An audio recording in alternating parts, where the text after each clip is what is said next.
it's very nice.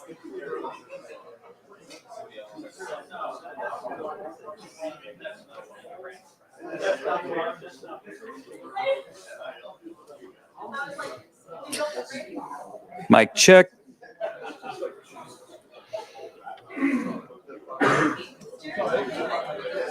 Check 1 2. Mic check 1 2.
What a journey.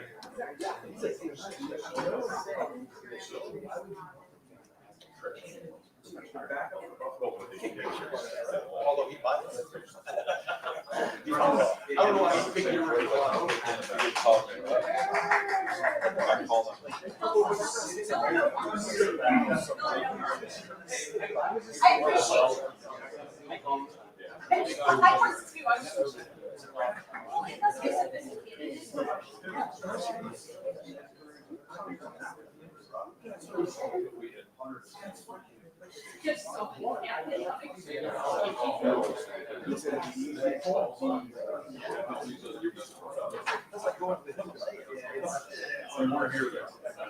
I only spilled about half of it. Okay.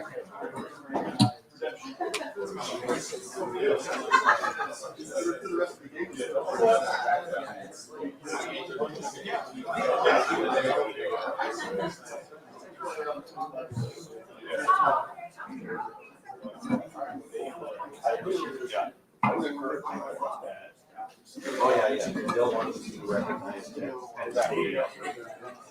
Joey wants to be. Joey's a banana slug from San Jose State. Hey, they've also got. We have played San Jose State. Same. It's game. That's a Big Ten education. Yeah, last time we were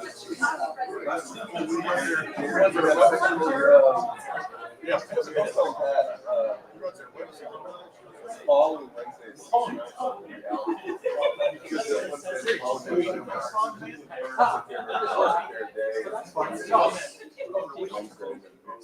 All right, power wash for 4 hours on Friday, but I did it on Friday. I left here early and I power washed from 2:30 to like 6. They actually do this thing viral. I'm like, oh, I've got one. We're buying the house that we're repurchasing the house next to us. And AJ moved in. This time next week, AJ will be right next to us. So yeah, we're just getting that ready. And then I'm sure I had some cocktails. Watch football. Hey folks, I know most of you were in here, but just FYI, I should have everyone's Michigan State credentials, parking on Friday, so I'll pass those out at the game on Saturday. Penn State has indicated they're sending all of the credentials and parking to me, or at least credentials. I don't know. Do they? Is their parking on the phone, or do they have physical? Whatever. Penn State is sending me credentials. So. Or Oregon, I have been saying not legitimate, don't credential, or legitimate credential.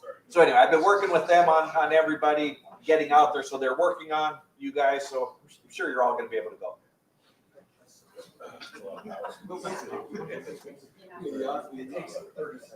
It is, Steve, it's half the size of your this makes it. So we got a big day today. We got to have Coach Day at around noon. Then we're going to have Coach Kelly, not Coach Knowles. We're going to bring Coach Kelly in today after that. And then I think we're going to get Will Howard after that. And then we're going to all get to talk to Nadine Muzzerall, two-time NCAA national champion coach of the Buckeye women's hockey team. Just a treat to talk to. And I'm being totally serious. And everybody should Google her pregame speech before we beat, who did we beat in 21, Mike, remember? Duluth, the opponents this week. Google her pregame speech before that, and you'll know why she's so awesome. Did she say not tonight? She said we are going to demoralize them shift by shift. Tonight. Who's seen that? Dan, you've probably seen it, haven't you? The pregame speech before the Minnesota Duluth game? Whitney's probably seen it. Buzz is the best. Not tonight.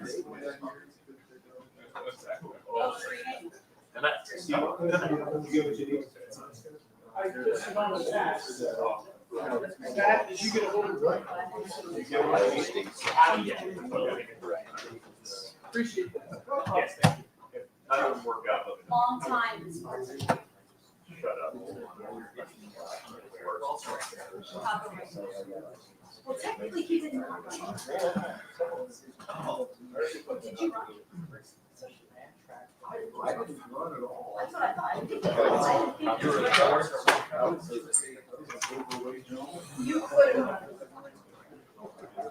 It'll be fine. You can amazing.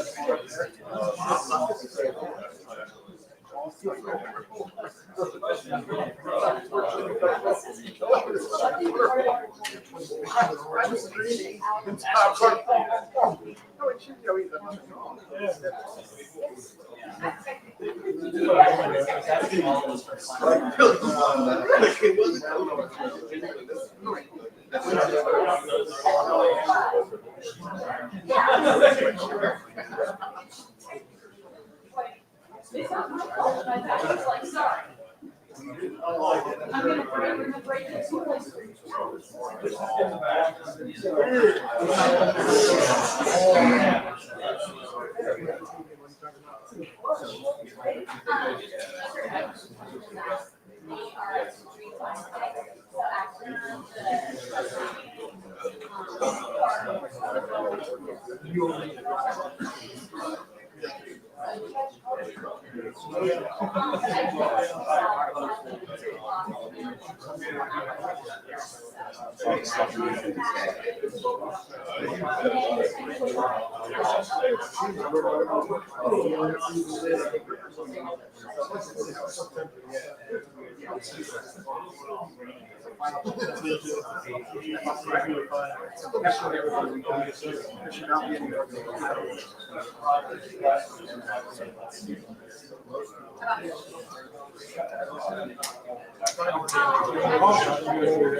Very loaded.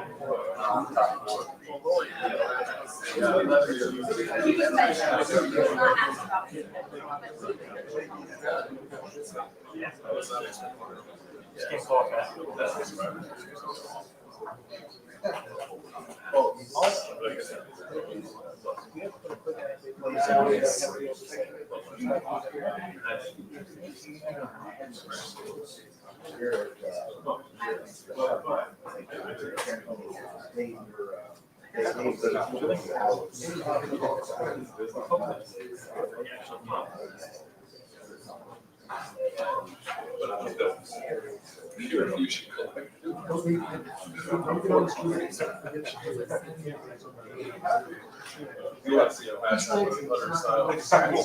wonder who will win. They can't even do that. You why did they give him a name? So we can use every night.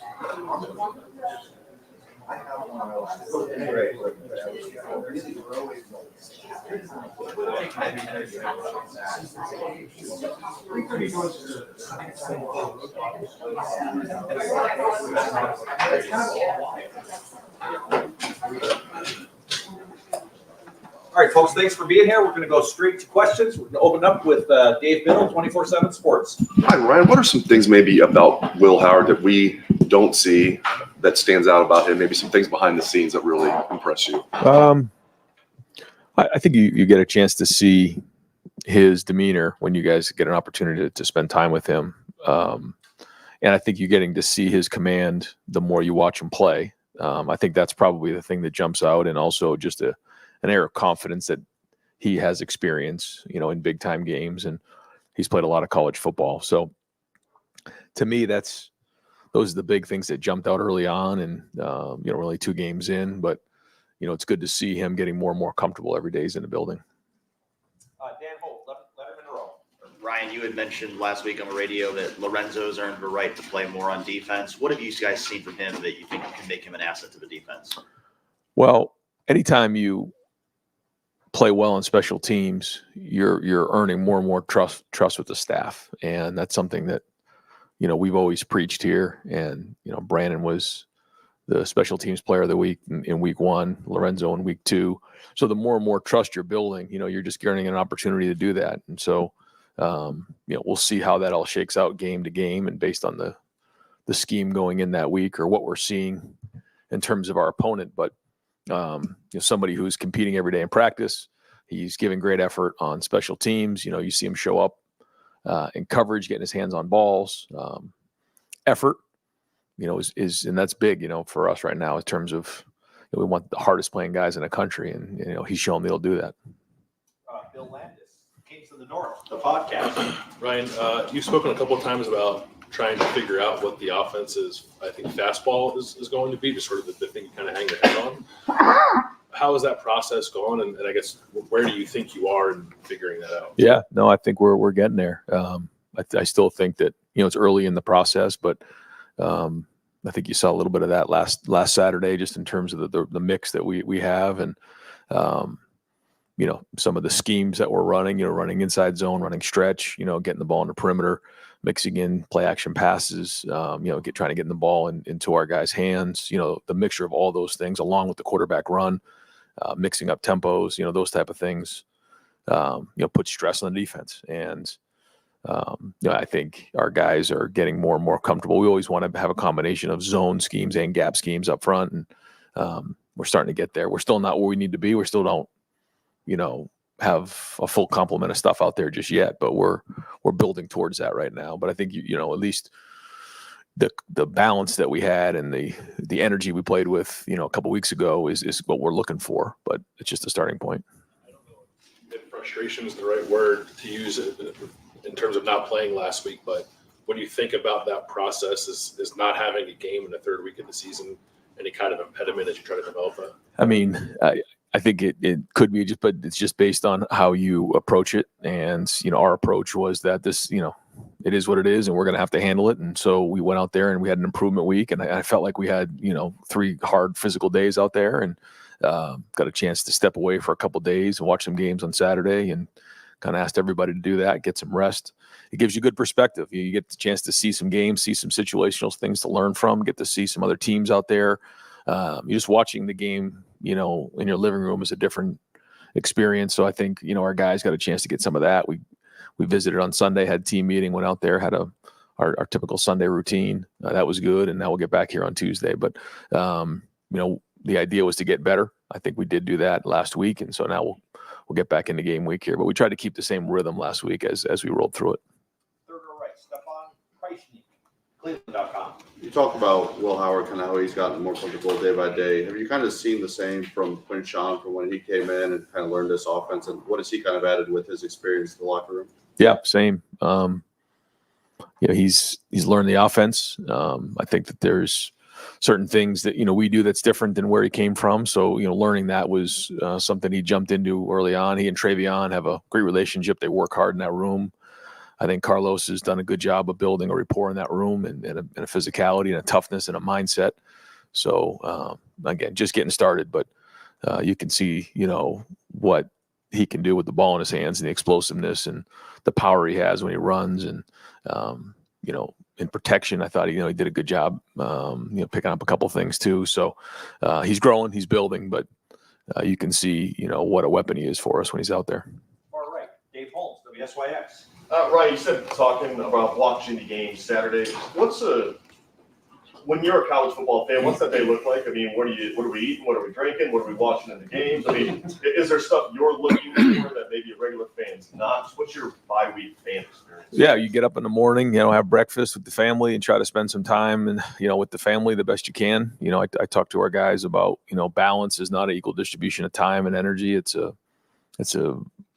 building high ground for hard times, and you do that through faith, family, and friends. And so, you got to get around your family and get around your faith and get around your friends a little bit, but we don't have a whole bunch of time for that. So you get that done in the morning, and then the game started at noon, and we all just needed to get off our feet and rest a little bit and kick our feet up. But you watch the games, and now you get a chance to watch multiple games at once. I'm sure a lot of people do that now, and so you bounce from game to game, and you just watch. You watch the coaches, you watch the players, you watch the demeanor, you watch the body types, you watch the situations, you learn from it. It just gives you a great perspective as you don't find yourself in those situations very often, especially early in the season. So, it's something that I think our guys, had an opportunity to do, and we brought up some of those situations on Sunday. Learned from a few of the game situations, in game, end of game. And, I think it's just healthy to do that when you have that opportunity. Tony Girdman, Buckeye Huddle. Talking about Will Howard getting more comfortable, how much credit do the receivers in this building get for making him more comfortable? Yeah, it's everybody involved. It's the protection. It's and that involves the tight ends, the running backs, but obviously the offensive line. That's a big part of it. But yeah, the receivers, have a strong hand in creating a comfort level of, if you are man-to-man and you throw it anywhere, kind of this area, I'm going to go make a play. So let me go do that. And then that's really their job is in man-to-man is to get open and catch the ball. And it's Will's job to give him a chance to catch it.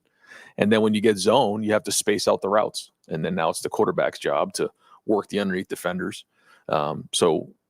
Again, the protection's a big part of it, but for a wide out to win versus man-to-man and space it out versus zone, I mean, that's their job and being strong with the ball in their hands and then also ball security. So all those things play into it. And, these guys have worked hard in the offseason. They worked hard during the preseason, and they continue to work hard to build that chemistry and rapport and timing, and all those things are important. So, it all goes hand in hand. He said that you guys told him if they're pressed one-on-one, they're open, throw it, that sort of thing. Did you have to repeat those things, or were these just one time you tell him and he's good to go? I mean, there's a lot of things that are said multiple times over and over again, and that's what you do as a coach. But all of our quarterbacks, pick things up quickly, and that's important. But those are things you're continually talking about. And the good thing is when you're about to say it, when it happens on a play, and you're about to say it, and they finish the sentence for you, that's when you're on the same page. And we're starting to see some of that. Davis, Talking in the preseason about the idea of Caleb Downs potentially playing some offense. Is that still something you're interested in or pursuing, or is that just kind of a break glass in case of emergency kind of thing? And I guess how much did James Peoples' emergence and feeling confident in him change maybe your perspective on it? Both. I think right now, we're focused on Caleb being the best safety in America and, doing his job there. He's still working as a punt returner. I don't think we're quite there where we need to, get involved with him in the run game just yet. Not that we won't as the season goes on. no, and I think, it's been great to see James and good to see Sam get some carries in the game. So, our depth at all positions is going to be, tried this year. So, he'll be an option if need be, but right now we're going to just focus on safety. Jeff Gilbert, press pros, third row left. Coach, in terms of special teams, you're more involvement this year with it. You haven't had a close game yet where a special teams play could have hurt you.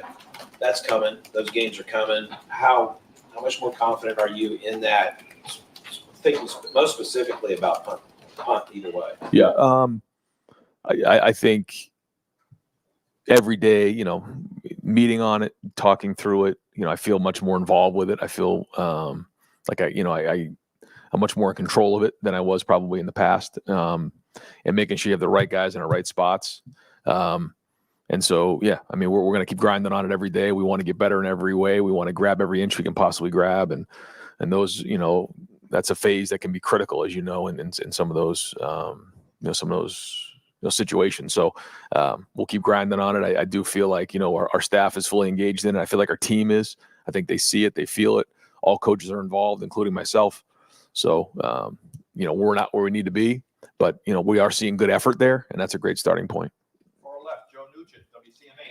With Donovan Jackson moving in a good direction the last few weeks, do you know if he'll play Saturday? Yeah, he's ready to roll. As long as we have a good week of practice, he'll be ready to go for Saturday.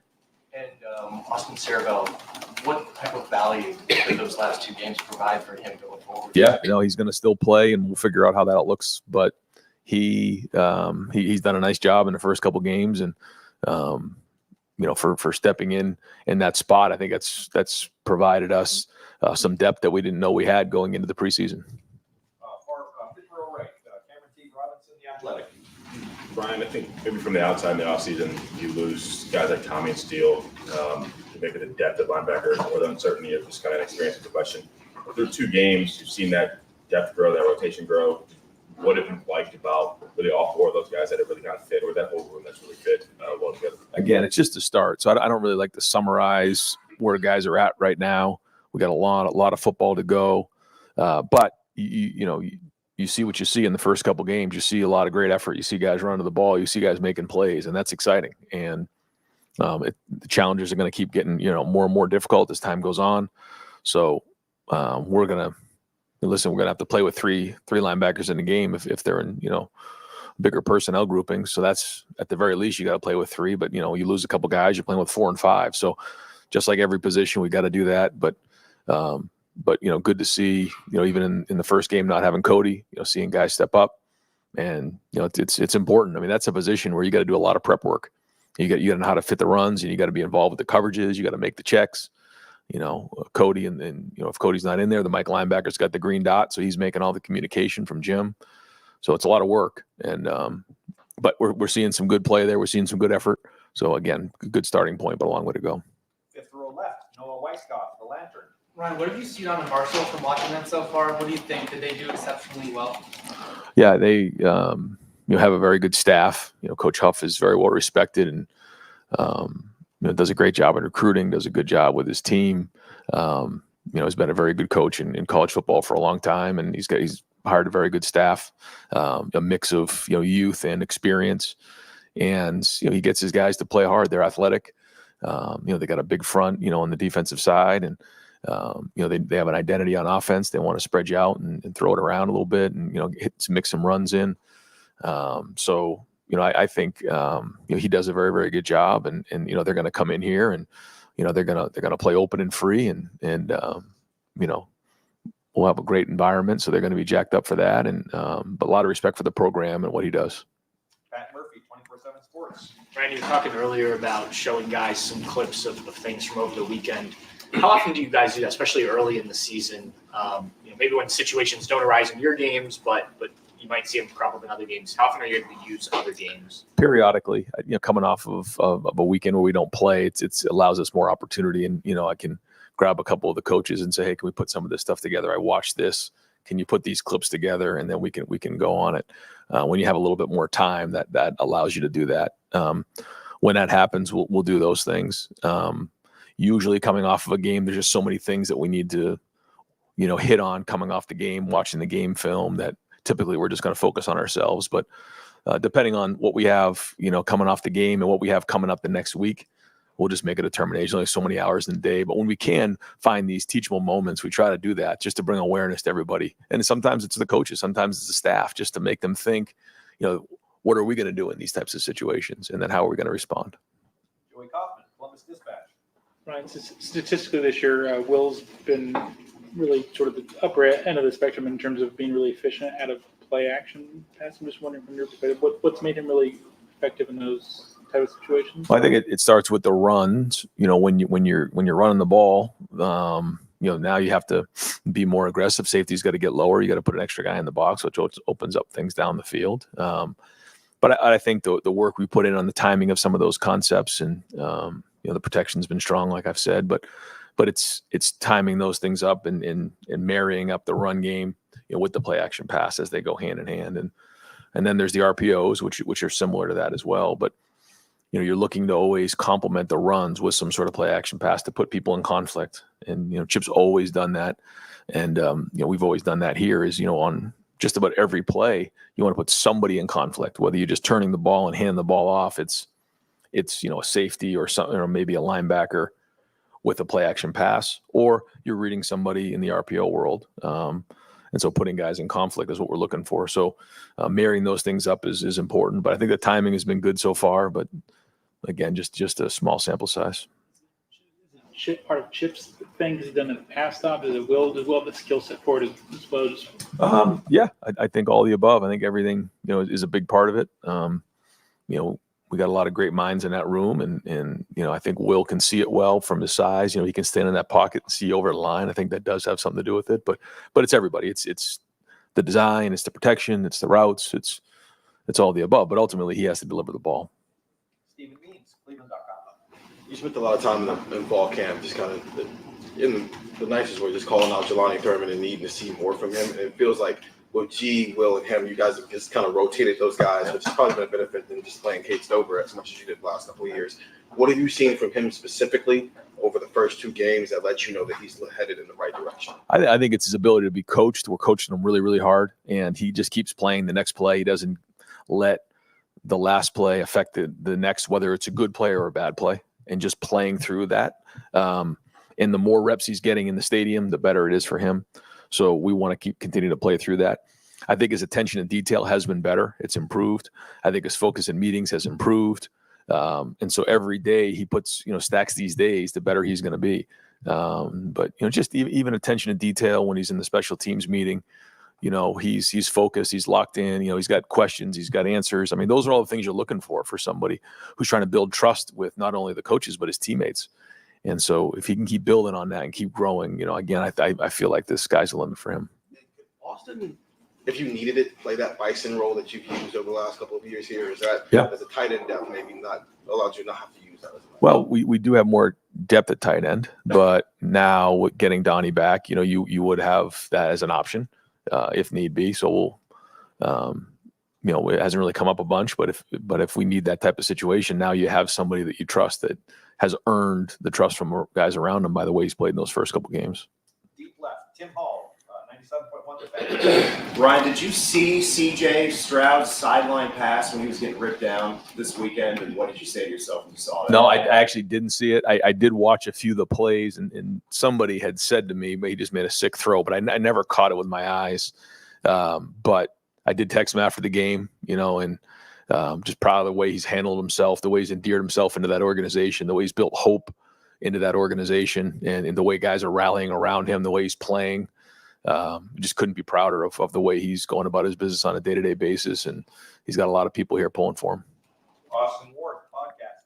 Right. I don't know if Donovan's situation is comparable at all to what Jackson went through 2 years ago. Maybe it's not, but either way, did that process that JSN went through change anything with the way you want to manage injuries when they're close, like Donovan maybe was a week and a half ago? Length of the season maybe playing into that as well. Like, do you think there's anything that's changed about managing the health of those situations when they're close right now?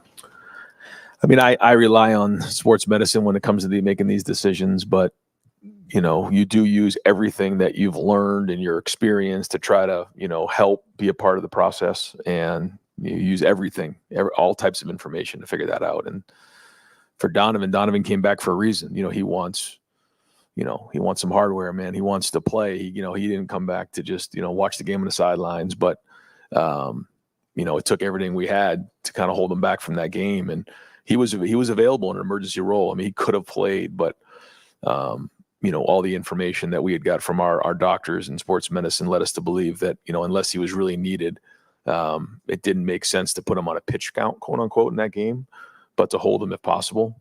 And so we made that decision, which was not easy for him to hear or do, but we did. And I think we're all glad that we did at this point. So to answer your question, ultimately, like I defer to the doctors on this, but there is constant conversation. I am a part of all those conversations, and you always look back on different situations and try to learn from it so that, you make the best decision for what you have at that moment. I know it's 5 days away, so certainly the situation could change, but when you're reintegrating Donovan on Saturday, would the preference be to ease it back in because he's missed 2 weeks of game reps, take as many as possible because you're going into a Big Ten game? Like what's the decision-making process there? Yeah, we felt like if he had a full week going into or on the improvement week, we had a full Tuesday, Wednesday, Thursday, and have a full week of practice this week, that he's full go and he's ready to go. Andy Backstrom, Letterman Row. Yeah, Ryan, the tight ends talked a lot about in the offseason being the toughest unit on the team. Was any part of that knowing that you guys would want to deploy those 13, 14 personnel looks this season? I think everybody is competing against each other, but there's also that competition sometimes between personnel groupings. You want to get on the field, and whether it's 10 or 11 or 13 or even 14, I mean, guys are fighting for opportunities to get in the game and play, whether it's two backs in the game, I mean, there's pride in each unit to be able to do that. So yeah, I think that, and it's a lot easier to do when you have more guys in a room, so that if you take an injury, you still can be in that grouping, where it's a little bit harder when you put a lot of work in, you invest in a grouping, and then one injury or something can happen, and then you're completely out of that grouping. And now you've spent a lot of time during the week on that, and that's a bad investment. So I think the depth of that room has allowed us to put a little more effort and emphasis in that group. Andy Anders, 11 Warriors. Yeah, I just kind of wanted, on the defensive tackle rotation, it seems pretty clear that Caden McDonald has emerged as that next nose guard. Who's kind of in the mix there at 3 tech? And some guys have kind of split some snaps there. It just hasn't been a clear number 2 that's Yeah, I would say, like you said, inside Heroes right there.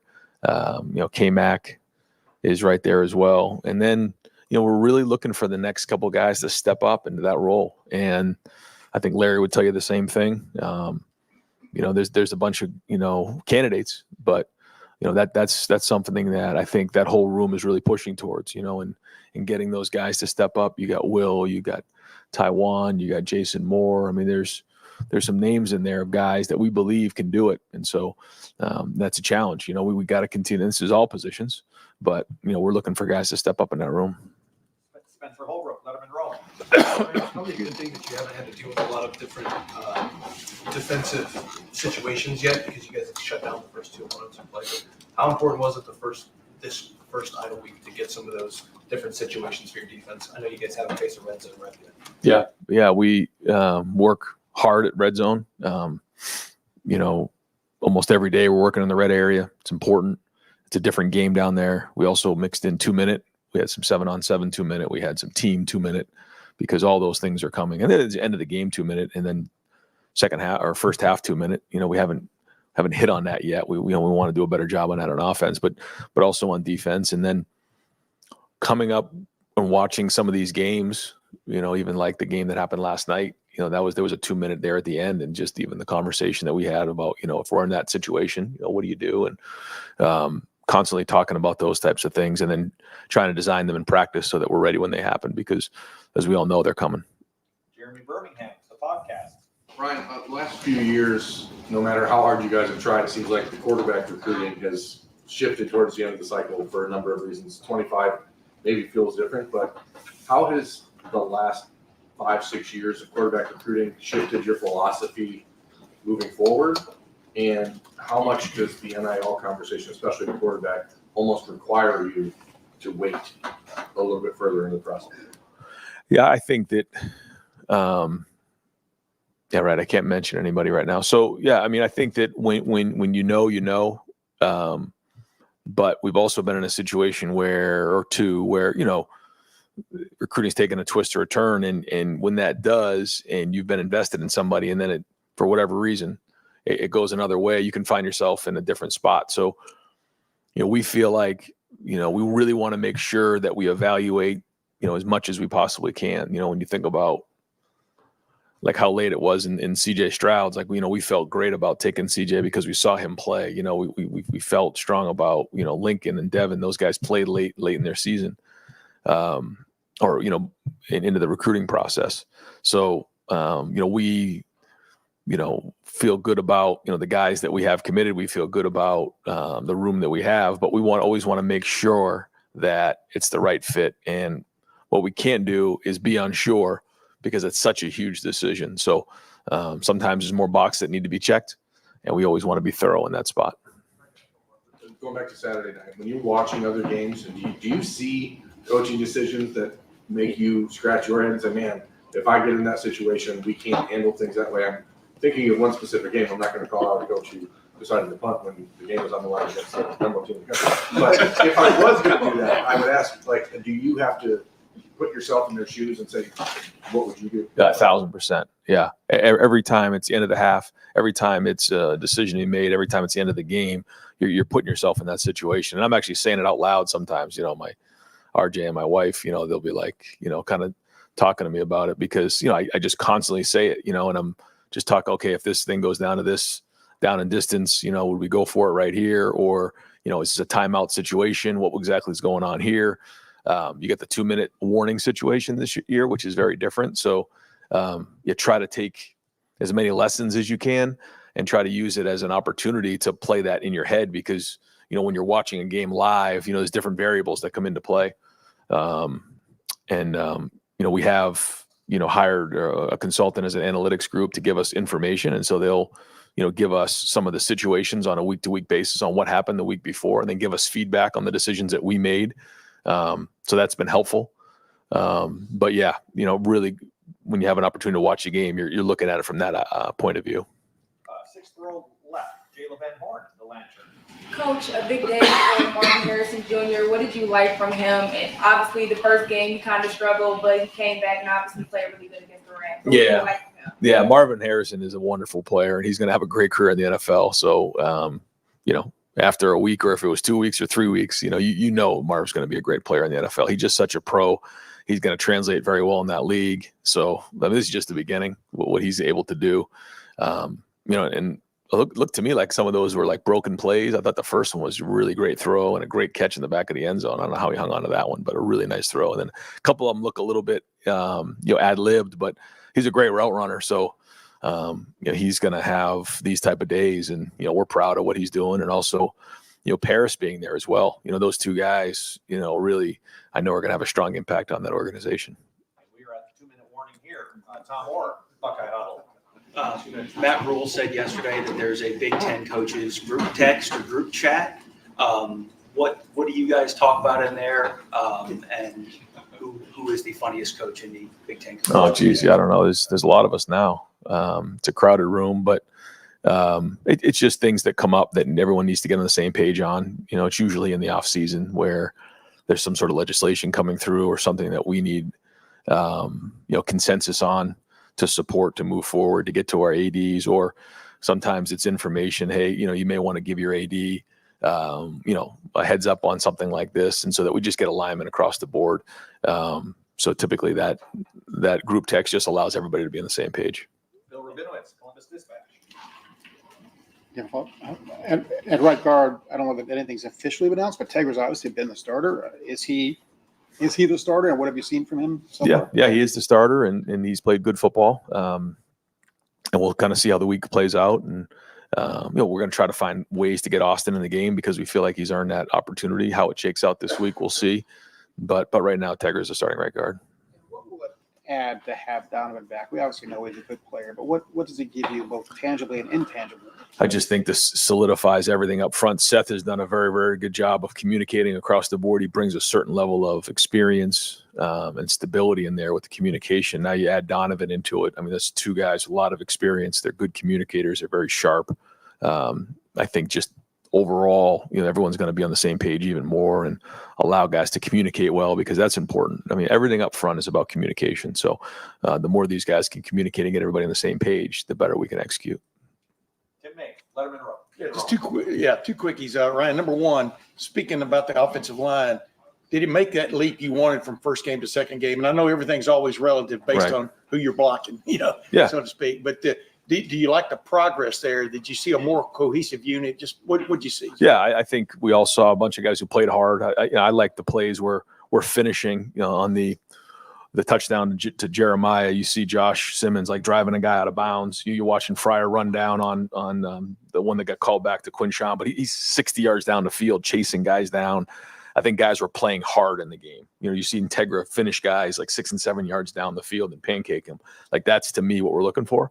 And also the communication, making sure that we're on the same page. We're all going to the right guys, and trust your technique. I say that also all the time. You're going against Tyleek and Ty every day in practice. Like, trust what you're doing every day in practice. And, so the communication was better. It was cleaner. And I thought the effort was very, very good. And so we can build on that. Like you said, it's just the beginning, but I think there's also a certain level of confidence that, we should be continuing to grow on. And the other thing, you watched a lot of football on Saturday. So Wisconsin loses its starting quarterback to a season-ending injury. You saw what that did to their attack. Texas loses Quinn Ewers to an abdominal strain or whatever it was. He looks like he's going to be. But the point is, do alarm bells go off in your head when you're watching that? Or do you go to Chip and go, we got to get these other guys more time, more quality time, because that could happen any moment. I mean, just what's your thinking in that regard? It's the same thing as it was, before watching that on TV. It's we've got to build depth at every position, and obviously that's one. We got 4 guys in the game last Saturday. That was good.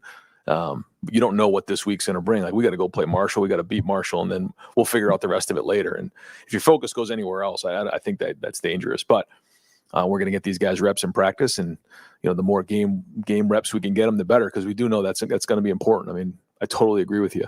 But there's not much we can do about that right now. Let's go have a great Tuesday. Let's get these guys as many reps as we can, and then we'll kind of we have an opportunity to get guys in the game. We will. Thanks, man. Yeah, thanks, guys. We've got Chip Kelly on the way. We're going to go 15 minutes with Chip. Off the old clock. We're going to open it up. Coach, second row right, Stephen Means, Cleveland.com. You've done, I don't think you've done it here yet, but in the past, you've often put 2 running backs on the field at the same time. Just what's the pros and cons of using a 2 running back set? Well, the pros are, if you have 2 really good ones, it puts a lot of problems on the defense. The other part of it is, can one of those running backs play receiver? Can they line up in the slot? And we believe Trey does. Trey does it a lot, especially when we're in empty sets, and can be a mismatch from that standpoint. The cons are, you have 2 running backs in the game at the same time, and what's your depth at the running back position? How many running backs do you have? You always want to try to keep them fresh. I think Carlos has done a really good job of rotating those guys right now. So there's always positives to having 2 on the field at the same time, but there are some negatives in terms of, if they're both going full speed 6, 7 plays in a row, and they both need a breather, then you got to take them out. So, it's really depending on what your depth is at the running back spot. James giving you confidence that you feel like you have that level of depth? Yeah, James has. I think James has done a really nice job in the first 2 games. We were excited about him coming into the first 2 games, but you never know. It's kind of like the old adage of players like a tea bag. You don't know what you get till you put it in hot water. And I think with James, you learned that he's a pretty good football player. So we're excited about how his growth and how he continues to pick up what we're doing and what we can put on his shoulders. So that adds to the depth at the running back spot. Front row, Bill Rabinowitz, Columbus Dispatch. Chip, it was the first year that on the field they can use the iPads outside in the press box. But how much of an advantage is that? What are you able to do with that you couldn't do in the past? Well, people actually did it in the past, but they always were looking at the scoreboard to try to see the replay. It was funny when we were in the NFL, there were people that said they didn't want to do it, but every coach in the NFL was always like this and watching the replay up there. Now you get to run it back. So I think it's cleaned some things up. Sometimes it takes to halftime before you can make a adjustment because the guys in the booth are trying to communicate that what they saw, because the guys in the booth can obviously see the game better. The guys on the field can feel the game better. So I think it just kind of puts people all on the same page, and I think you can make corrections a lot faster. Was it something where you wondered, why couldn't we do this in the past? Or what was Yeah, you wondered it because they showed the replay in the stadium, but they wouldn't let you have the replay on the sideline. So, it's progress. We're all either you can't fight it. We're all moving in different directions. At some point in time, they may actually have videos in their helmets. I don't know, but just whatever the rules are, we're going to adapt to them. So. Tim May, purple red, Letterman roll. I like a teabag line. I asked Ryan, I just wanted to ask you two quickies. Number one, how important is it to somehow or another, based on what you saw Saturday, Quinn Ewers leaving the game, Wisconsin losing a starting quarterback, to have a competent backup that you feel real good about, and how do you generate that? And then number two, do you feel much better about your offensive line today than you did 2 weeks ago from the standpoint of how it played in your last game and progress, et cetera? Two drastically different questions right there. So, I think will it? Yeah, because they're both on offense, but that's about the only thing I can fish those two together with. The quarterback spot, obviously you want to develop depth, and you do look around the country and who's lost their quarterbacks and or a guy goes down for a time. But the other part of that is, it's not like Will's been here for 5 years. Will's played football for 5 years, so he needs as many reps as he can in Ohio State's offense. So you're in that fine line of how many reps do we get Will of live game speed in a stadium where it's real. It's the toughest position to play because you can't practice it the way you play it. What I mean by that, and I don't care at what level it is, quarterbacks don't get hit in practice, but quarterbacks get hit in games. So it's a different game for a quarterback when it's live. So to try to balance how many reps does Will need to continue to get better and continue to grow is, we finish our last out of conference game here against Marshall and then head into conference play. Do we feel like he's got enough under his belt so that when those situations come up in a game that he's experienced it already as an Ohio State player? I know he has as a Kansas State player, but not. But you also need to develop your quarterbacks because, we always say you're a chin strap away from playing. If you get your helmet knocked off on the field of play, you're out for at least one play. So someone's got to go in the game. So that's a fine line, and you always have to continue to try to walk it. But we hope that, I think Devin and Julian did a nice job when they were in. Lincoln got 3 snaps, but it was really late in the game, and there was more handoffs than anything else. But, we'll see how that continues to go. But you do have to have 2 quarterbacks, and, especially when you're going to play such a long season. If you're going to play a 16, 17-game season, at some point in time, one of those guys is going to be called upon during a critical time, and you hope that they get enough reps under their belt that they feel comfortable when they go in there. And then, he may have 3 or 4 more after us, but the offensive line, I think they made pretty good strides from game 1 to game 2, more from a communication standpoint and being on the same page. And now adding Donnie back this week, I think, adds a little bit more depth to that position because Austin played really well himself. So I think Austin took full advantage of the reps that he got in the 2 games that he was in there. So we'll continue to monitor that situation. But I was really impressed with how they went from game 1 to game 2. Thanks. Andy Andrews, 11 Warriors. Yeah, I think one of the things that stood out watching the offense just pre-snap is the motion and the different window dressings you guys do and formations. Just what is the importance of that from your perspective in using pre-snap motion? Yeah, I think pre-snap motions are 2 things. Number one, to gain an advantage numerically against the defense. So if you move and they're not moving, you gain 1 hat from one side to the other side. And then number 2, to discern what they're in. So it helps the quarterback from an understanding standpoint. Now, I think all of our motions and shifts have a reason to them. It's just not, hey, let's just do this for this play because it looks cool. So the quarterback knows what he's looking for and what indicators he should get when we do it. So it gives him some information, but also at times you're trying to gain a numeric advantage from one side or the other. So if they lined up over here and we bring an extra guy over, if they don't bring an extra guy over, now we have an extra guy into the boundary. So we're trying to work the advantages from a number standpoint with motions and shifts, but also discern some information about what they're going to do, especially teams that are really good at disguising. Right behind him, Tony Gribman, Buckeye Huddle. Last week being the improvement week, what was the focus with you and Will on what you needed to work on?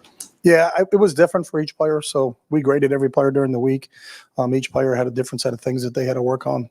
Will, there were some real technical things from a fundamental standpoint that as we continue to drill and play action pass and demeanor and what his fundamental footwork is going to be on those plays. Some of it was just recognizing pre-snap indicators of, where is the free safety and is he discerning? Can you discern from where his alignment is, what the coverage is going to be pre-snap before we get to post-snap situations? So Will continues to grow every day. That's one thing I love about him. He's a lifelong learner. He comes in here every day really hungry about how do I get a little bit better every day. And I think last week he did improve and from Tuesday, Wednesday, and Thursday in training sessions. Right next door, Pat Murphy, 24/7 Sports. I'm sure you were at least aware of Quinchon before you got here and started working with him, but maybe where has he surprised you as a running back, and what have you learned about him? I know it's still early on. Yeah, I had just really watched highlights of him, in terms of what he did at Ole Miss. But he just, how well he sees the field for someone his size. Usually, guys that big are a little bit more of a batting ram type player. Although he has those qualities, he's a tough, physical, hard-nosed guy that will square up a linebacker in a hole and pick him up in pass protection. But he's got great feet and vision for someone his size, and it's really surprising sometimes when you see how he works his way through a hole or what doesn't look like a hole, but he can work himself through it because of his vision and his footwork. And I think putting that on somebody that size, a 220-pound plus running back, is kind of a rare commodity. Usually that's a little bit smaller guy, but he has those qualities, but he's also got a real tough physicalness to him that he can really, if you have to, and there isn't a hole there, he can create a hole himself. So Fourth row right, and Andrew Backstrom, Letterman Row. Yeah, Chip, we saw some 3 tight end sets, 4 tight end set. How is that depth of that tight end room allowing you more flexibility on offense right now? It has, and I think it's a credit to those guys in that they all playing time here is earned. So, when you say, hey, we're going to run 3 tight end formations, it's not, well, whatever 3 tight ends are there. That conversation comes up in staff meetings because we really believe in those guys. And so what they can do, so I think, G's played a lot of football here. Jelani played a little bit last year. I saw him on town. Will played at Ohio. I think Bennett's done a really nice job himself. So the 4 of those guys have really earned it. And I think we'll continue to work through some of those packages and see what's the best fit for those guys. Right next door, Andrew Gillis, Cleveland.com. Chip, what has Seth McLaughlin brought you guys to the first 2 games, and how valuable is it to have a guy who's played that much football at center? Yeah, that's a great point. I think really stability. Kind of he's been there, done that. He learned very quickly. It really just for Seth, it was how do we call it and what is our terminology, as opposed to what he did when he was at Alabama. But he's seen a lot, and he's played in some really, really big games. And so I think the other players on the line kind of look to him because they know he has that experience. But I think the stability he's brought and really the leadership at the center spot, that guy has to make all the line calls for you, and to have someone in there that can do that has the experience that Seth has really helped. Deep left, Tim Hall, 97.1 The Fan. Chip, another one about the running backs. What would you say has surprised you or just impressed you the most about Trayvion's play through 2 games? Yeah, what impressed me the most about Trayvion is just his work ethic. He's a guy that is out there every single day, and he only knows one speed. You never have to talk to Trey about effort. And he's always trying to get better. Like you watch him in walk through, and it's meticulous with his steps and where his hand placement is, and he's not just going through the motions. So, I think he's a explosive play waiting to happen, and I've seen those on highlight tapes of what he's done here in the past. And I think he's close, he's really close. And so hopefully, in these next couple of Saturdays, we're going to see him really take one through, not only through the 2nd level, but through the 3rd level and go all the way. Cause he has that type of breakaway speed, which I think is kind of rare. He's one of the fastest kids on this team and can really, really move. So, excited to see him take that to the next level, but I love his physicality as he runs. I love what he's done in pass protection for us in our first 2 games. So, excited to see him continue to grow this season. Front row right, Austin Ward, podcast. Chip, when you talk about the pre and post snap decision making there for Will, when you guys are in these RPO looks, it seems like he's in command of that. How frequently is he making the right or correct or optimal decision with the football right now? He's been really good in his decision making process. I always chuckle because some people, I don't know how when I watch tape myself, like, is that an RPO situation or not an RPO situation? Because that could just be a hard ball call, and his job is to hand the ball off. Now, his fake may be that, but he didn't have anybody that was a relief throw for him or wasn't even looking to have a relief throw. But he's done a good job in what we've asked him to do. Really, we talk to our quarterbacks about being the run game coordinator, and he has to, make the play right. Whether sometimes it's a check system, we're supposed to go right, and there's a lot of guys over there, so we got to go the other way. Other times he can make it right by throwing off of those guys. So he's been really good in his decision making in the run game. Joey Kaufman, Columbus Dispatch. Does Will do anything that makes him effective as a thrower out of some of the play action or RPO stuff? He's been very efficient in those situations. Yeah, I think it's a combination. Number one, he's really good fundamentally with it. Part of it is who are you trying to affect with the fake? You can't fake and hold the ball from everybody, so everybody's going to see it at some point in time. But there's certain people that you're trying to get to bite on the run fake, and I think he understands that and is really aware of that. And then number two, I think because we do run the ball well, that's part of the biggest thing is you can have an extensive play action game, but if you're not running the ball very well, I don't think they're going to bite on it. Most defenses need to be lactose intolerant. That means they can't bite the cheese. But if we do a good job running the ball, then we think they're going to bite the cheese. So that helps. Bill Landis, Kings of the North.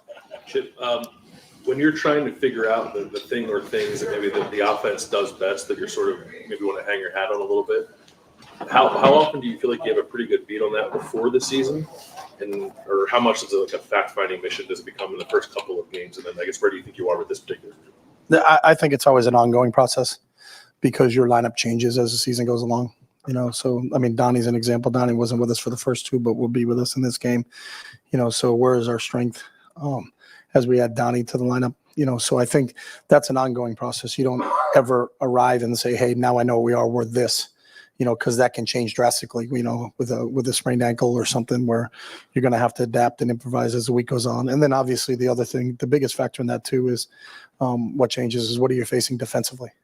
And so is how they deploy their 11 drastically different than how the team the week before did. So, may say, hey, man, you guys really ran the ball well against this team. Well, this team put 10 guys on the line of scrimmage and we're going to take it away, so we have to throw the ball over the top.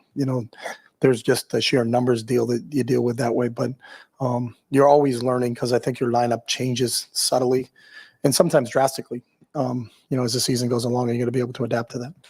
Spencer Holbrook, Letterman Row. Chip, when you talk about the tight ends and being able to go 3 and 4 tight end surfaces, how involved can they be in the passing game out of that? And what limitations? Well, Bennett had a 55-yarder for a touchdown, so I would say somewhat.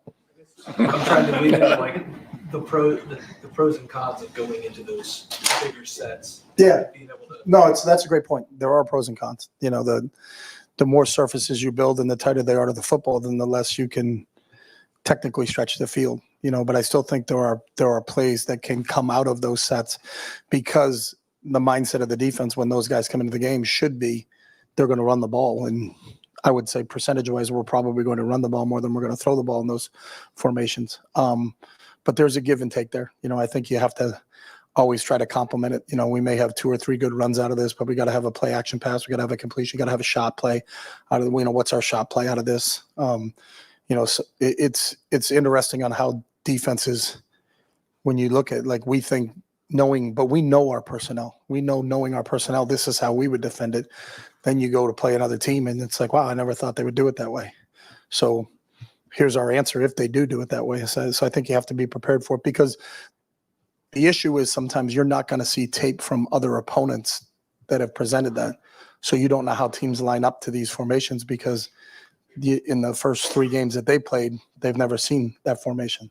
That doesn't mean they don't know how to line up. It just means we don't know how they're going to line up to it. They certainly do. So sometimes you're going to find that out as the game expresses itself.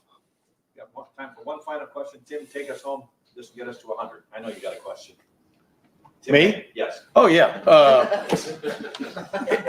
How pleased have you been? Is this a 3-parter or a 4-parter? No, it's just one.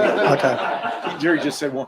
How pleased have you been with the run game to this point? I mean, are you seeing a crispness there, for want of another term? And how much have you just watched on video Will's ability affected like Western Michigan and the way it played? Yeah. You understand what I mean? His ability to run.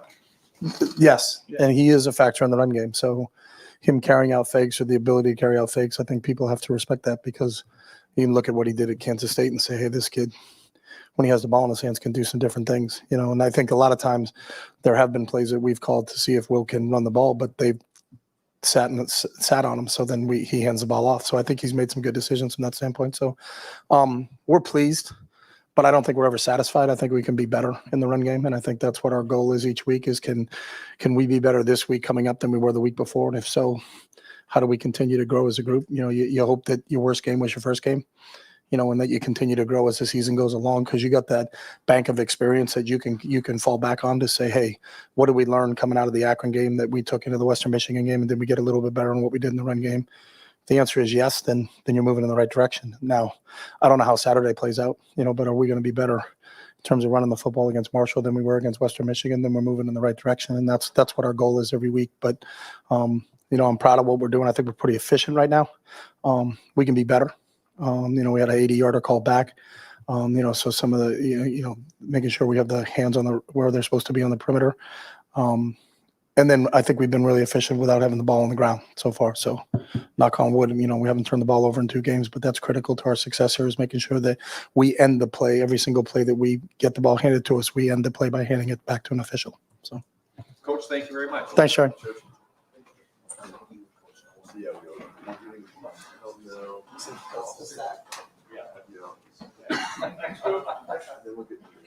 Thanks again, Coach. All right, folks, we'll have Will Howard up here momentarily. No, I needed. So that Tim's question was the 100th question for the 2 coordinators here this fall. I wanted to get to 100. All right, folks, we're going to go right around 10 minutes here with Will. Who do we have here? Jeff Gilbert, Press Pros, 3rd row left. Well, coaches have talked a lot about blocking, and the line feels like it's getting better. The pass protection's good for running backs. What about your receivers? I mean, obviously they're great to throw to. How are you seeing their development, especially young guys, blocking downfield, setting edges for you guys? Yeah, I think that's something that they're definitely trying to work on, and I mean, obviously, when you look at receivers, you don't really think about their ability to block or their ability to, run guys off or whatever. It's obviously like, the catches they're making or the plays. But I think, these guys really have bought into, if you make a good block, man, like that's a huge play for us. I mean, there was a play last game where we ran like speed option to the right, and Carnell just drove his dude, down the field, and then the next play he had like a 38-yard catch. Like that stuff adds up, man. It's like that stuff's important, and we're trying to put an emphasis on that stuff. And I think they're doing a really good job. I think, we're just, football is a simple game, man. It's blocking and tackling, throwing and catching. And, at the end of the day, I think we're getting better, and, we're never satisfied, and, we're always going to keep working to get better. But I think, they're doing some really good things down the field and in the run game. Second row right, Stephen Means, Cleveland.com. This might sound like a weird question, but are you a film junkie? Yeah, 100%. I love watching film. Like I always have been, I actually this semester have class at night, and don't tell my professors, but sometimes I watch a little film in class. I just love, I like to watch film like every day, like whatever it is. Like I just like to wake up and watch a little bit of something. I love the game of football, and I love the chess game that it is. I love how much strategy goes into it, and I think that's a fun part of it. Like being able to, come out and have something planned for your opponent that they're not ready for, or seeing something before it happens. I think is really fun, and that's a really fun part of the game for me. So do you have those moments in games where you're watching the film and you're getting prepared, and then you see a defense come out in something and you automatically know the answer before they get the ball? Yeah, like that is one of the most satisfying feelings. I feel like I've said that. Like it's, when you come out and you're like, all right, I know what they're going to do, or, all right, they're rotating to the field here. It's probably going to be some sort of field pressure. And then that comes and you're like, all right, it just is a reassuring feeling of like, man, all that work that I put in, all the preparation I put in pays off. And, I've been there, I've been a true freshman when you're out there and you don't know what it is. And you're like, man, what the heck is this look? And that's a terrible feeling to have when you're not prepared or not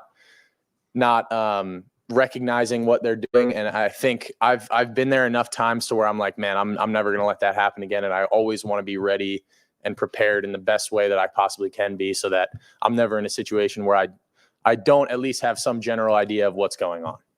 Bill Rabinowitz, front row, Columbus Dispatch. For 4 years at Kansas State, you didn't have the benefit of using the tablets or iPads on the sideline. How much of an advantage is it? How do you use it? I think it's great. I used it in high school. We had like iPads, and I thought it was a really good part of the game. Like I missed it when I went to college. I was like, man, I wish I could just come over here and say, hey, what happened on that play? Because I like going back over some plays, especially the ones that didn't go well. I'm like, what happened on that? I like to look at it. But obviously, the last couple of years, my first 4 years in college, you could just talk about it and say, hey, this is what I thought it was. This is what I thought it was. And obviously, you can't get any confirmation until after the game. But most of the time, now, like, I can come off the sideline and watch every single drive. Like, I've probably watched the film after a game. I've probably already watched the game film, like, on the sideline. But it incorporates another element into the game. You're able to see things a little better, make some different in-game adjustments. I think it's a really cool part of the game, and I'm glad that they made that a part of the college game. Can you think of a time when you saw something that maybe confirmed or maybe didn't confirm something that you thought you saw and it helped you? Yeah, I mean, it happens all the time. You come off the field, you're like, oh man, I thought they clouded that look to the field there, and maybe it's a buzz look where it was actually not the corner, it was a linebacker buzzing out, and the guy up top was a corner rather than maybe a safety and a cloud look. And sometimes you get fooled and you think, oh, you think it's one thing and it's actually another, and that can be a good way to look at the film and see that. And then sometimes, again, like confirming something, hey, I thought it was cloud here, it was cloud, and just seeing that look and how they play it, maybe seeing what do they do pre-snap to show that that's how they're going to play that on that, based on their alignments, whatever, just kind of going through that. And obviously, going into the game, we feel like we should have a good idea of what they're going to do. And it's really just kind of confirming what happened and what we thought was going to happen versus what actually happened is kind of what we use the iPads for. Sixth row right, Cameron Teague Robinson, The Athletic. Will mention the stability that Seth brings to that front line. And I'm curious to get your perspective, in what ways that show up, especially when the first week we had 2 first-time guards on the field. I think he brings a certain level of experience and of just maturity. And I think having that guy at the center position is crucial, man. In my 4 years, I've been blessed to have some good centers, and Seth's up there, man. He's making calls. He's the juice guy. He's bringing the juice. He's smart. I mean, he's making some calls before I even make them. And a lot of times that makes my job easier. If I'm not having to make a ton of protection calls, I'm just having to kind of echo what he's saying. Sometimes he just beats me to the punch. He's like, hey, we're going to, do this on this, protection on third down. And he already knows it, and having a guy that, you can bounce ideas off of and that you can trust to make calls like that. I think, that has been really, really big for this O-line. And I think he's fit in really well with the group. I think the guys really mesh well with him. And he's just become a really important part of this offense. And I'm really glad that we did get him. And I'm glad, cause when we were on our visit together, man, we were talking about how we were going to do this. And it's cool to see, how it's all worked out and how we've made it to this point now. Right next door, Spencer Holbrook, Letterman Road.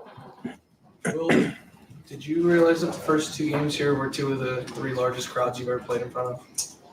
Didn't know that until you just said that. That's pretty cool. Was there any nerves those first 2 games, and do you feel like you're settled into every aspect of everything now that you've been in the shoe, not just once, but now you've done it twice, you have the routine, things like that before you guys get into Big Ten play?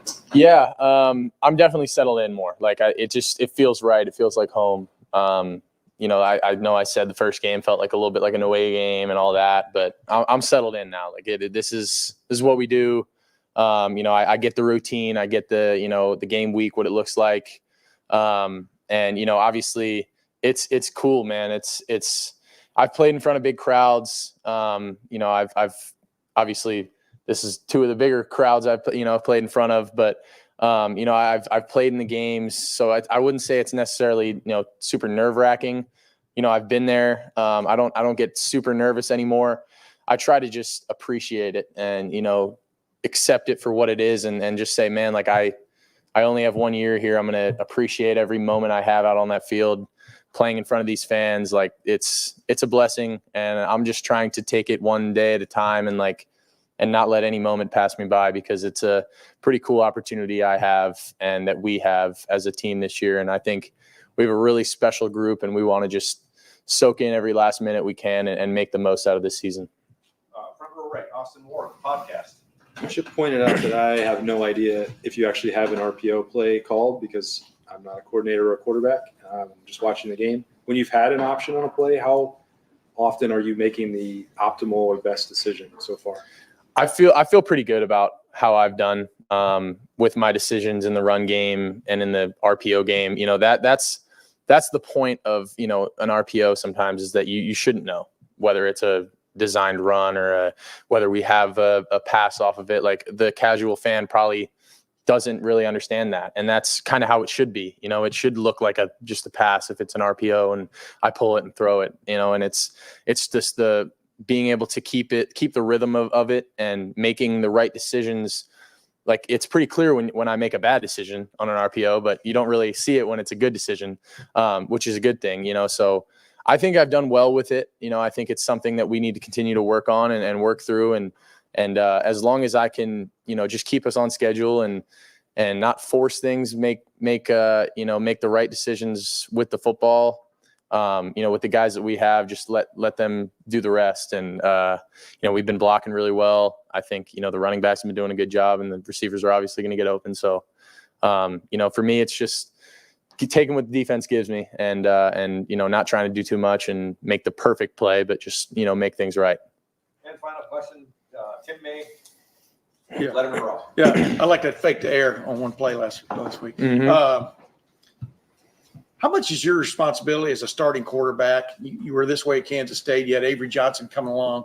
And here you've got two guys who haven't played very much. How much do you feel is a responsibility on your part to make sure these guys are ready to play? If you watch football on Saturday, you know what I'm talking about, and yet you still want to keep something in your back pocket too, I would think, that makes you special. You understand what I'm saying? Yeah, I think that the way I look at it, at least in my days and in my time here, is like, it's a collective effort. And no matter what, I'm going to try and help those guys in the room to be as prepared and as ready as possible, because I've been there where, you obviously, knock on wood, hopefully, nothing ever happens to me, and hopefully, it's all good, but things happen, man. And college football is so unpredictable.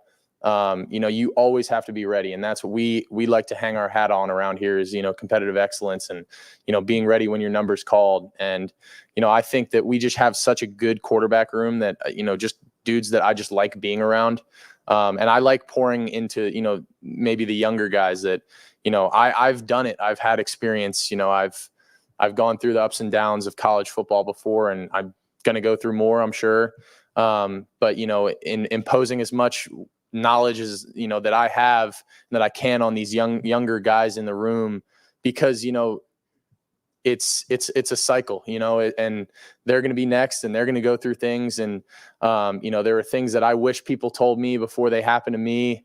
And, I just want to help these guys as much as I can, just because we have such a good relationship and we're all in this thing together. And, I know there's, 5, 6 of us in the room, but, we're all, there's only one quarterback on the field at one time, but we're all in this for the same reason. We're all here to win a national championship and hoist that trophy up at the end of the year. And I think that's the thing that's most important. So we're all pushing each other to get better every single day. And, we're just trying to develop each other and just be the best team that we can right now and for the future going forward. We got time for one final question. Joey Kaufman, Columbus Dispatch. Will, you've been really efficient throwing off play actions in some of the RPOs. Is there something about what you like about those situations that you feel suits your skill set, or just why do you think you? Yeah, I think the system that we have makes it makes it easy for me because, if I don't have the run, if I don't have the pass, then we can just give it. We can run the ball. And, there's some different things that you can do with the RPO game where, you're not necessarily just throwing the ball every play, or you're not necessarily, throwing the ball into tight windows. You're more taking it as it comes. If someone blitzes and, a seventh guy adds to the box, then that's when we're kicking it out to a good numbers advantage outside. It's little things like that, we're just trying to take advantage of our numbers battles and, play the numbers game with them. And, every play is different, and I can't give too broad of a statement on it because there's so many different RPOs, different plays that we have, and every play is different in its own way. But, I think the way that our run game and our pass game complement each other makes it pretty easy for me to just dish the ball around and not have to force things. Well, thank you very much. All right. Thank you, guys. Appreciate it. Good job, buddy.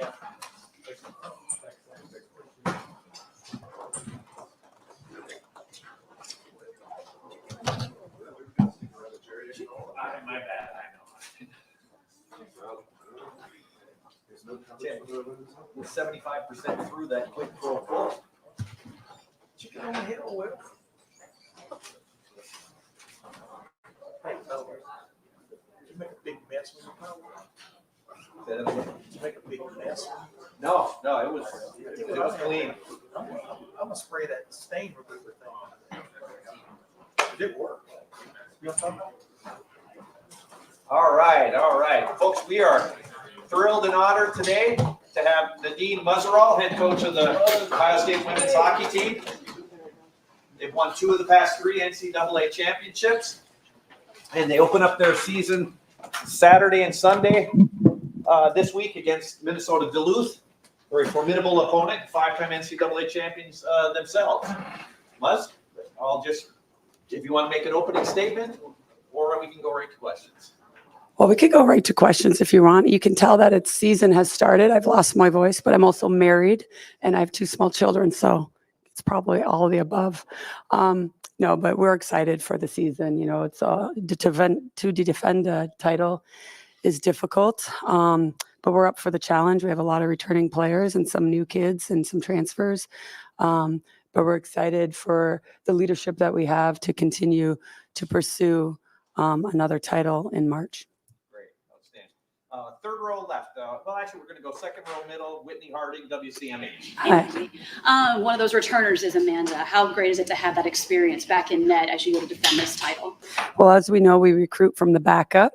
And so when you have somebody in 5 years under our belt and how we coach and how we train, it's nice to have that. She's steady, she's calm, mentally calm, and very reliable. It was a flip of a coin between her and Kirky last year, and we got a transfer in McLeod from Duluth, actually. So we're excited to have somebody push Teely every day in practice. Enjoy preseason WCHA. I mean, she's only a sophomore. I mean, what does she bring? What does she bring, and how much better is she going to even be this year, which is crazy? Yeah, I had all one-on-one meetings with all the players just a couple of weeks ago, and she has her own personal goals, and they are high. And when you're of her caliber, they should be high because the Olympics will be the following year. That's one of them. She was our first ever Rookie of the Year. We've won League Rookie of the Year, but not National Rookie of the Year. I did coach both of her older sisters, so I knew what I was getting. But although her sister was an Olympian, I would still say Jincy was, although phenomenal, Joy, I think, is going to break many more records than her sister. And she's just got the size and the power. I want her to play a little bit more like Tarzan and less like Jane and just go after people. But she has it in her, and we're excited for what she will look like over the next 3 years. Dan Hope, 11 Warriors. Nadine, you had said last year you thought that was the most talented team that you've ever had. How do you feel like the talent of this year's team compares to what you had a year ago? Yeah, that's true. Good memory. That was a phenomenal team that we had, but I look at it as we've just reloaded. We don't have as much quantity on the team. Our bench is smaller, but the quality is still very good. We're just putting together our power play, and we had hard times deciding who should be where because there is a lot of offensive talent. It's going to require some coaching because we've got a couple transfers and their style of how they played is very different from our style, being very aggressive and relentless. And then we've been after them in their fitness because I think other programs train very differently than we do here at Ohio State. Things you're looking for when you are, reloading the roster from one offseason to the next? So 3 things we look for, I'd say, when we're out recruiting.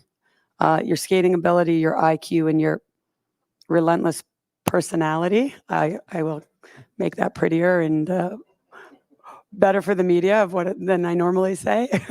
But you have to have 2 of those 3, but one of those 2 has to be that relentless pursuit because we're not going to coach you up from a 5 to a 10 every day. I'll coach you down from a 10 to a 7, but we're not going to, you got to be ready to go, It's very sexy to want to come here to Ohio State. It's bedazzling. The brand speaks for itself, and winning national championships and having jewelry is something that kids want to be a part of. But when you get on the inside, it's hard as hell. So they're starting to understand that, not nervous or backing off from it, but they're starting to feel what it takes to win.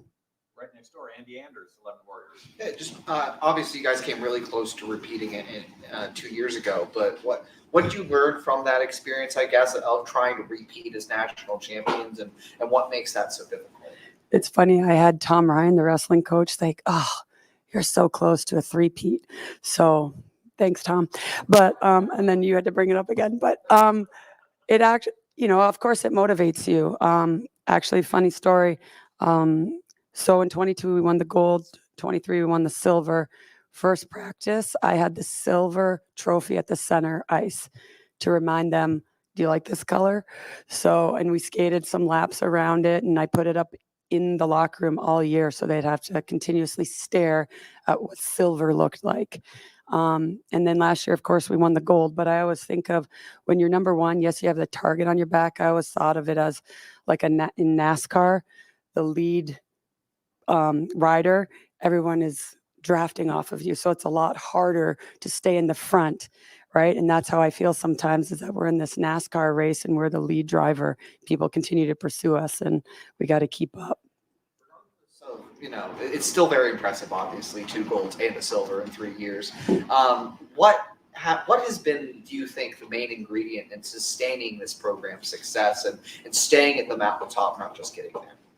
Yeah, I think it's how we train the athletes. Like, we're not afraid to train them hard, with the resources we have, thanks to our football program.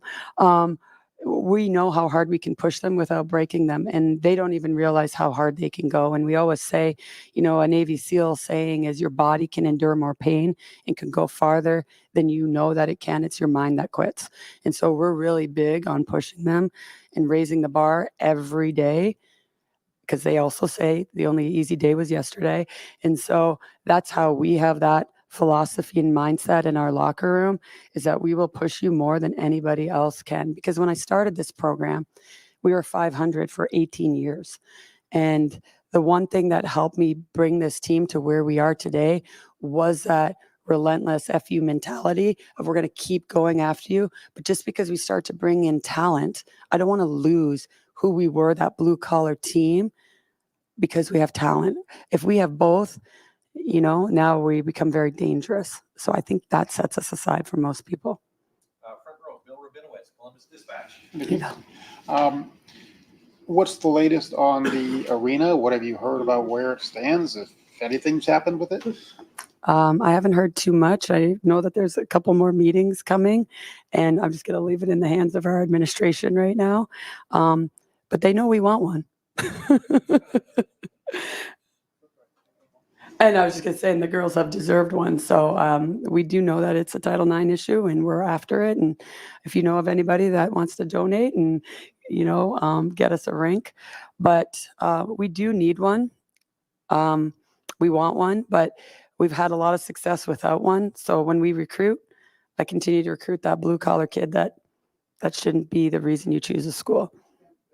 Semi-related arena, but just with the House settlement and the changes coming to the college athletics landscape, I think given your status as a program, you'd probably be safe. But how much concern is there for the quote-unquote non-revenue sports to that you're going to be protected, that you'll be able to run a championship level program?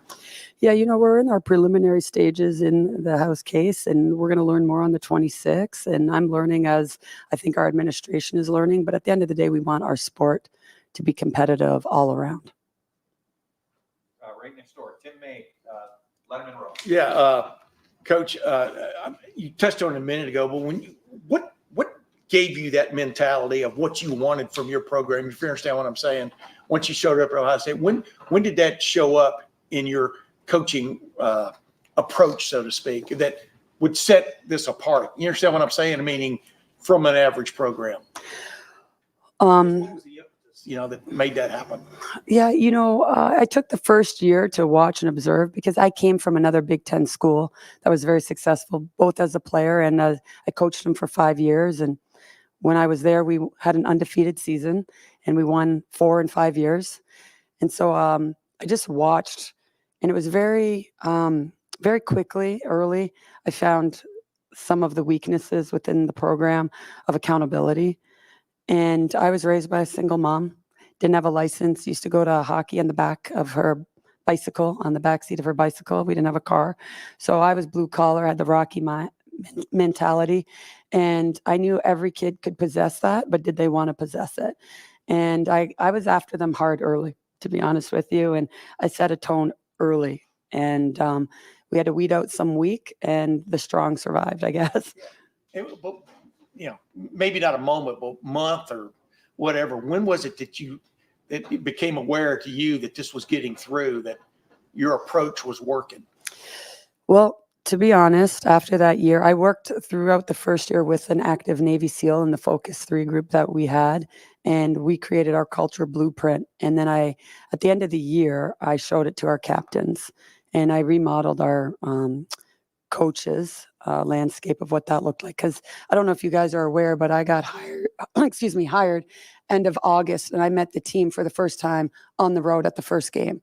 And so I was drinking out of a fire hydrant. I had an 8-month-old and a 2-year-old. So, but to your point, I removed alcohol from the season.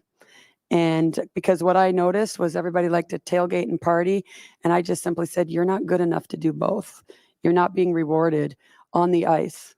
And so I would say defining moment was actually my 40th birthday, October 19th, when 5 kids broke that rule and the rest of the team held them accountable and was making them run stairs in the morning. And I got a call from the athletic trainer. Why is your team running stairs? I said, they're not running stairs.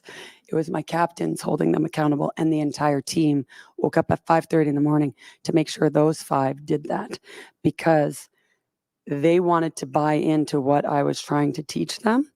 And that's when I knew the culture was starting to shape, was because I didn't have to do it anymore. I didn't have to enforce the rules. The team did. And then that year, in my second year, we went to the Frozen Four. Quickly following up on that, the silver trophy, you had them skating around a year ago this time. Where are they skating around this year? You understand what I'm saying? Yes, I understand what you're saying. 2 gold trophies and an empty X for a third. I just made that up, but I think I might do that. Right next door, Joey Kaufman, Columbus Dispatch. If I could follow up earlier about the rank, and you mentioned sort of them, you would like one, and the team deserves one. What would it do for the program to have a bigger, newer rank? I think it also, it would it'd make recruiting a little easier. I think our recruiting's fine, but I just think it shows our support in our game in the city of Columbus and at Ohio State. I think it could really grow hockey immensely in the state of Ohio. I don't know how many here are actually hockey fans, but I have 2 small children, and there's a lot of kids that are playing hockey. So the demand is high, but the supply is very low. And you can make money, $350 an hour on renting out ice. So I think it could be profitable for our program as well, or for the institution. So I think it's just something that's earned and deserved to show that the institution is supporting our our hockey program, but also to grow hockey here in Columbus that we know we have with our Blue Jackets and our men's program here. Got time for a few more questions. Deep middle, Sam Cipriano, the Lantern. Coach, you have a trio of freshmen from Shattuck High School in Minnesota. How important do you think it is in your recruiting process to not only recruit players coming from a hockey school that has prestigious history, but also get players that come from the same school? Well, hopefully they like each other, right? That's usually what I ask the top recruit. Do you guys get along before we recruit the other kids? But I think it's important because as you build a program, like I said, you're building a culture. I mean, no one, last year we had one, but no one's from Ohio on our team. So we are family. We are each other's family. And so we have to make sure that we're recruiting the character as well as the skill. And they have to know what they're signing up for too, right? So, of course, we trust in Shattuck St. Mary's because they produce a lot of All-Americans and Olympians. And we trust in their program and how they train their athletes. So when they transition to our program, it's not a tough start for them. But again, you're recruiting the player as well. And I have a lot of trust in Gordy at Shattuck that when he speaks highly of one of his athletes, then I believe in that person as well as their hockey ability. Right in front of him, Tom Moore, Buckeye Huddle. You have an opportunity this year to play in Wrigley Field, which is something that I'm guessing when you were a women's hockey player in Minnesota probably was not something you thought was going to be on No, your it's pretty radar. cool. What is that opportunity like for you in terms of a platform for your program? I mean, Chicago is another hot spot for hockey with the Blackhawks. My associate head coach, James Wisniewski, played 14 years. And he was drafted by the Blackhawks. So he actually played in 2004 in that outdoor game. So he's excited to go back now as a coach and play. But again, I think it's just the experience for the athletes to be able to perform on such a prestigious landmark in athletics as Wrigley Field.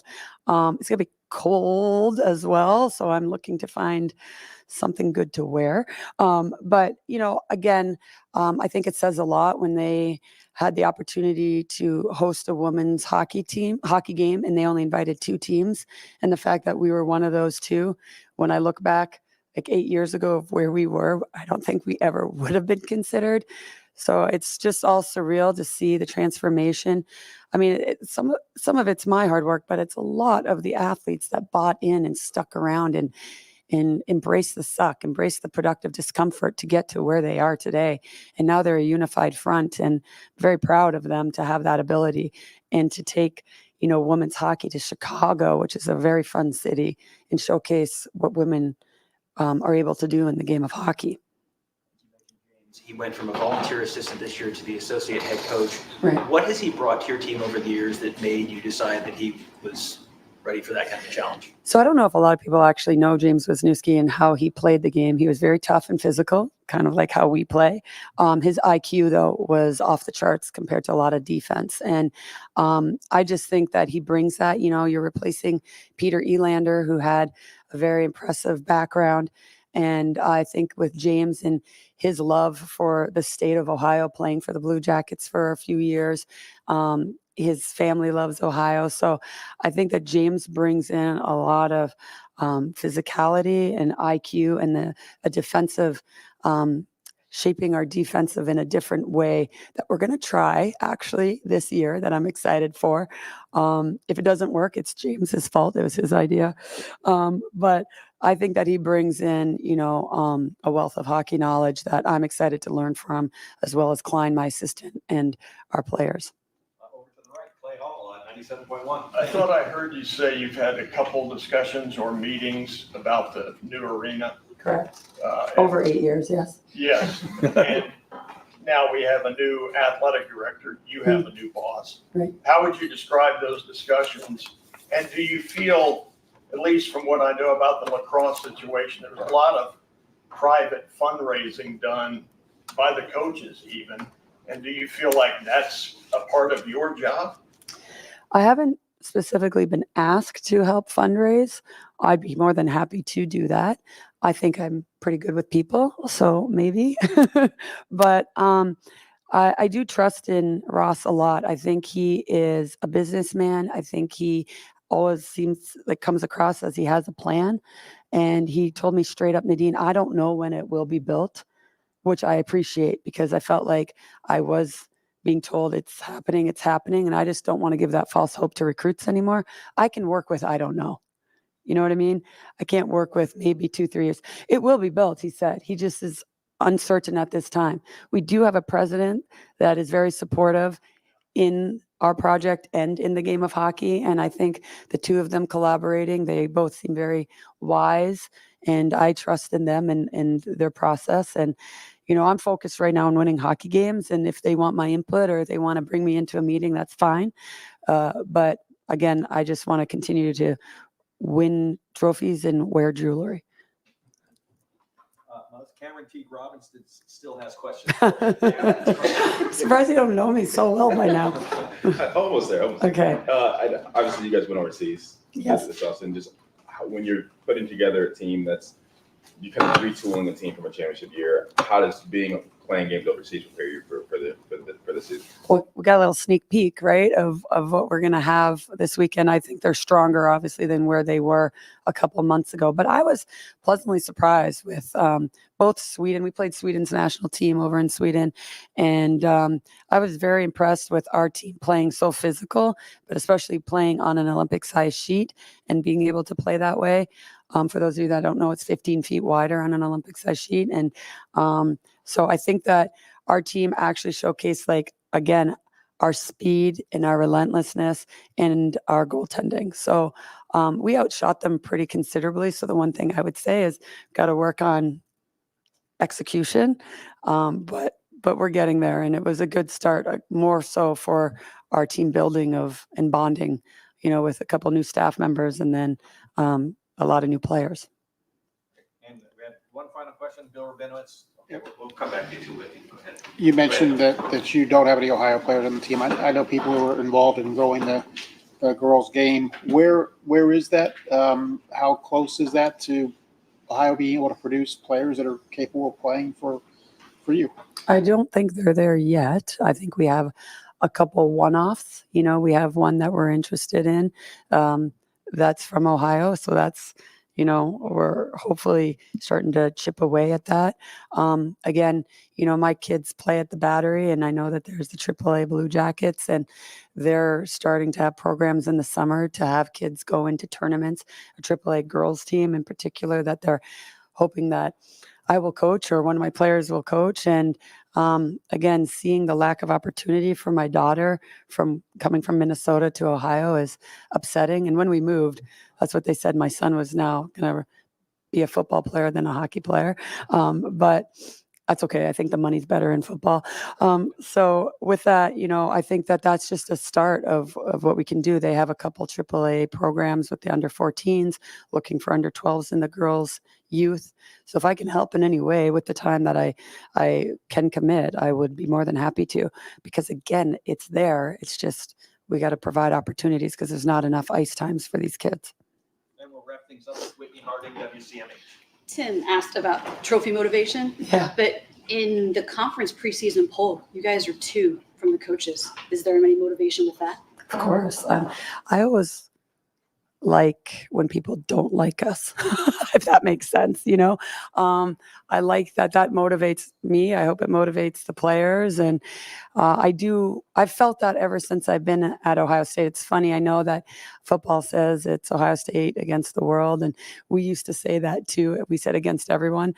But you do feel that like you could be the number 1 for 3 years and very rarely still get ranked number 1 in the preseason poll. But I could care less about the preseason. I just care about March. But we will use that to ignite our fire for sure.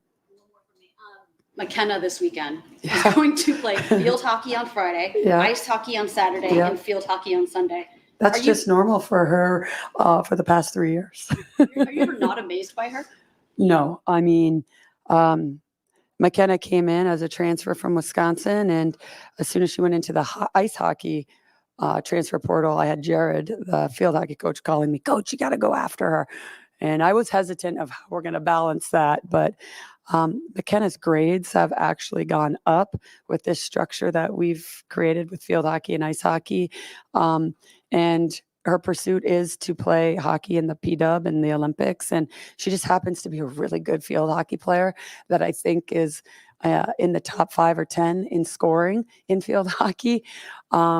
And so we also have a player next year coming in that's a lacrosse player that's number 2 in her position in the country.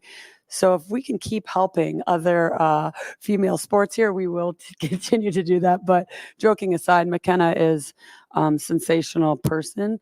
How she balances it when she's not able to compete with us because of her allotted time with compliance. She's there watching and cheering the girls on, running the clock. So she's very visible, and she's our captain. So one of our captains. So I am very impressed with her and how she can balance both sports that overlap. Thank you so much. I do have one final question. Have Yeah. you ever had the cinnamon roll at the Duluth Grill? I don't think so. I don't. I frequented a couple of the bars, but not. Nadine, Thank so much you. for your time. Thank you. All right, thanks.